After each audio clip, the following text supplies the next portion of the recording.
O dia só foi de festas para o novo presidente Javier Milei. O argentino mal sentiu no bolso o que vem por aí, só 30% de aumento na gasolina. Mas o próprio presidente se encarregou de dizer que o seu pacote será um banho de sangue.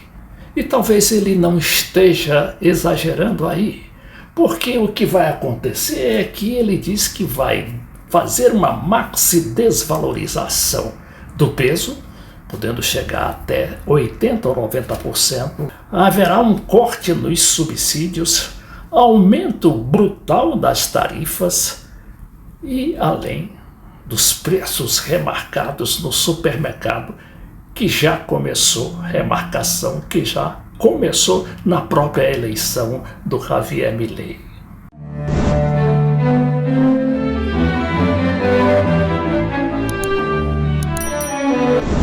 Eu peguei aqui essa manchete do site de O Globo, dizendo que, em primeiro decreto, como presidente, Milei reduz o número de ministérios pela metade. Até aí tudo bem, né? Porque já tivemos essa experiência aqui no Brasil, tanto com Temer quanto com Bolsonaro. Mas aí diz aqui o seguinte, que o ultradireitista, que é o Javier Milei, acabou com os ministérios da educação, do trabalho, da cultura e do meio ambiente. Quer dizer, isso aqui não mais será a prioridade. A prioridade, segundo o discurso do presidente, é o que ele chama de nova era de prosperidade da Argentina, que vem substituir o que ele chama da longa década do populismo e do fracasso. Ele já começou quando foi eleito presidente da Argentina, naquela eleição de segundo turno, no final de novembro, dizendo que não tem dinheiro, ou seja, aquele, como ele fala ali em espanhol, o argentino, no hay plata, não tem dinheiro. E com essa argumentação, ele já tentou ali garfar o 13º dos argentinos. O presidente, que ainda estava em função, o Alberto Fernandes, aquele peronista, ele disse, não senhor, no meu governo você ainda não vai fazer isso. Então tentou, ou pelo menos já preservou o 13º, pelo menos dos funcionários públicos, não se sabe ali das empresas particulares. E aí ele prometeu um governo, não mais do Estado, mas o que ele chama do setor privado, ou seja, governo de empresários, em favor dos empresários, porque na visão do novo presidente argentino, a justiça social é uma aberração, porque, segundo o Milei, tira dinheiro dos ricos, que são aquelas pessoas que trabalham, dos empresários que dão a vida pelo país, e dá dinheiro para os mais pobres.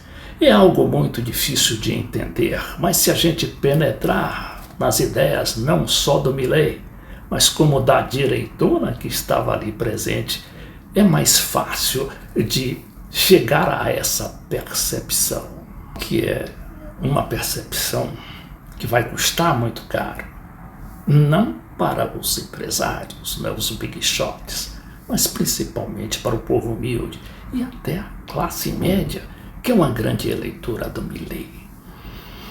E na Argentina se fala muito daquele Rodrigaço. O que é o Rodrigaço? É um pacote, parecido com esse do Milei, adotado em 1975 pela então presidente Isabelita Perón. A Isabelita Perón sucedeu ao marido, o Juan Perón, que morreu com um ano e pouco de mandato, e a Isabela Perón, ou Isabelita, ela tinha como ministro e senhor todo-poderoso do governo um mago, um bruxo lá chamado José López Rega, que tinha uma grande ascendência sobre a senhora Perón e sobre o próprio Perón, porque esse Lopes Rega tinha sido o secretário particular do Perón no seu exílio lá em Madrid. Desculpe a digressão tão longa, mas é só para mostrar como a direita ela consegue se insinuar ali mesmo, né, no peronismo, na cúpula peronista, ou mais exatamente do presidente da República. Mas ali estava o Lopes Rega, né, que indicava ministros. Todos os ministros eram por ele indicados, né, a dedo. E aí o que aconteceu com esse Rodrigaço? O Rodrigaço faz referência ao nome daquele ministro que o José Lopes Rega indicou para a economia, que era o Celestino Rodrigo. E esse pacote brutal, não é, do Rodrigo, e por isso virou Rodrigaço, o que ele exatamente causou? Primeiro, uma desvalorização violenta do peso que chegou a 180%, isso em 1975. Aumento dos transportes e combustíveis que chegaram a mais de 170%. Enquanto isso, ele decretava também que os salários não podiam subir mais do que 40%, ainda que fosse naquela negociação dos sindicatos com o governo. O resultado de tudo isso é que a inflação acabou dobrando, não é? Era de 24% quando o Perón chegou ao governo, ou mais exatamente a Isabelita, e pulou também para 180% no ano de 1975. Resultado, o que aconteceu? O argentino, que é briguento, não é? Ele não é que nem o brasileiro, fica em casa ou fica aguardando um bom tempo para se pronunciar ou para se manifestar. Então o argentino saiu às ruas. E o que fez o argentino, não é, nas ruas? Exigiu e obteve. Primeiro foi a renúncia, não é, do José Lopes Rega, que tinha lá um ministério chamado Ministério da Ação Social, que atendia ali justamente os pobres, não é? Era um programa, um ministério-chave dos governos peronistas.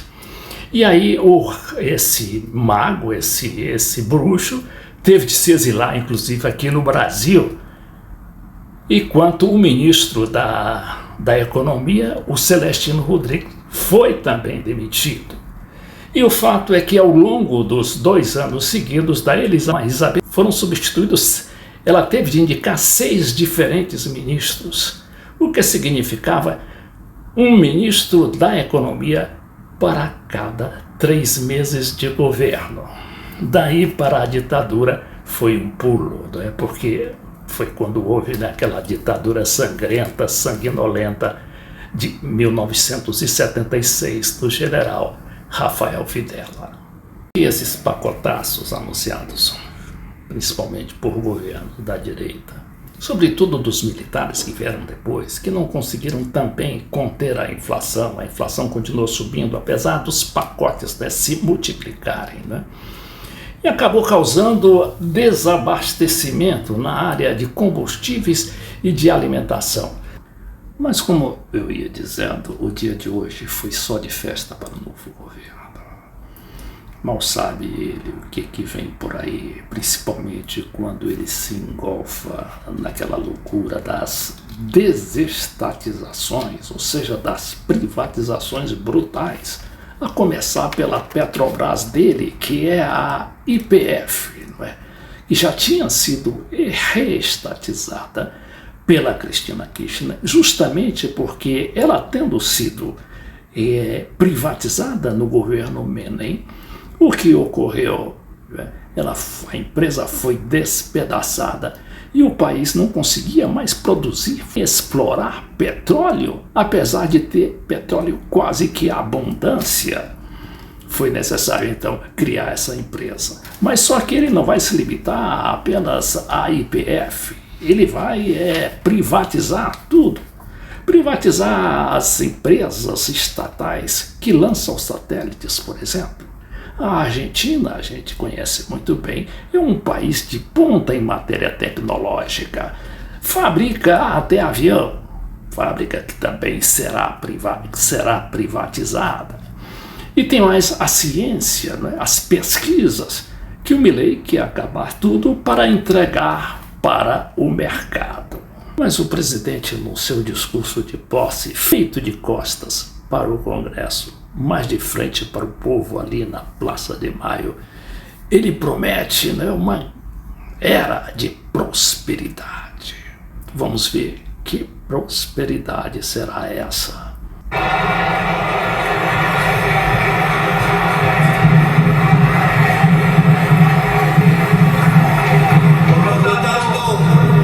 Abracemos estas ideias.